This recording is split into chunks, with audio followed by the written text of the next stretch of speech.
लोकसभा निवडणूक 2024 साठी 13 मे ला नगर दक्षिण आणि शिर्डी लोकसभेसाठी मतदान झाले। महसूल मंत्री आणि नगर जिल्हा पालकमंत्री राधाकृष्ण विखे पाटील यांचा बालेकिल्ला असलेल्या शिर्डी लोकसभा मतदारसंघात महायुती का महाविकास आघाडी याची उत्सुकता होती। या ठिकाणी मतदारांनी महाविकास आघाडीचे भाऊसाहेब वागचौरे यांच्या बाजूने कौल दिला। त्यांनी महायुतीचे उमेदवार सदाशिव लोखंडे यांचा पराभव केला। भाऊसाहेब वागचौरे यांना खालील प्रमाणे मते पडली। अकोले 93,025, संगमनेर 97,561, शिर्डी 68,623, कोपरगाव 68,023, श्रीरामपूर 74,960, नेवासा 73,445। वागचौरे यांना एकूण 4,75,637 मते मिळाली। तर सदाशिव लोखंडे यांना अकोल्यातून 38,646, संगमनेर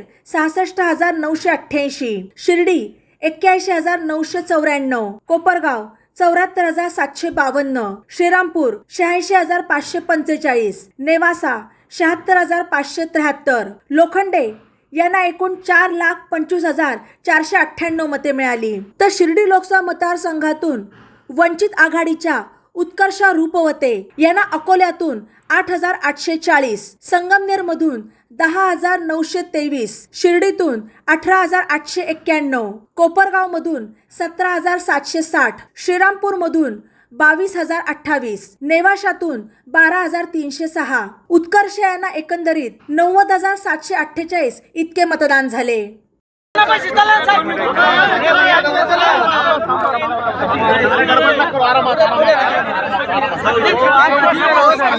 हम तुम्हारे साथ हैं, तुम आगे बढ़ो, हम तुम्हारे साथ हैं। अरे हर बांधा तो गरीब में सब आगे बढ़ो, हम तुम्हारे साथ हैं, सब आगे बढ़ो।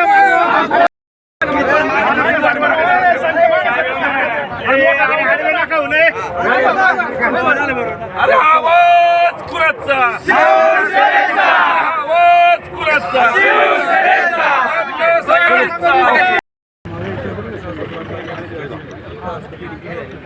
रस्त्याच्या महामार्गाच्या चौथा मार्ग एक ओळखी आहे। हा मतदारसंघ आजचा हा विजय महत्त्वाचा आहे आणि हा मतदार शिर्डीच्या साईबाबांच्या नावाने आणि शिवरायांच्या क्षेत्राने देशाच्या आणि जगाच्या विकासावर शिर्डी लोकसभा मतदारसंघ आहे। तो या पर्यटनाच्या देशातलं चित्र आपण जर बघितलं तर मोदींनी किंवा भाजपने नारा दिला होता 400 पारचा, मात्र ते 300 पार देखील जाऊ शकले नाही। कुठेतरी लोकांनी नाकारले भाजपला आणि आता याचं विश्लेषण तुम्हीच केलं पाहिजे, तुम्हीच ठरवलं पाहिजे। जे स्पष्ट दिसत आहे की यामध्ये जनतेची मनामधली काय स्थिती आहे, या देशातील मतदारांची बातम्यांसाठी ई नवा मराठा यूट्यूब चॅनलला सबस्क्राईब करा आणि बेल आयकॉनवर प्रेस करा।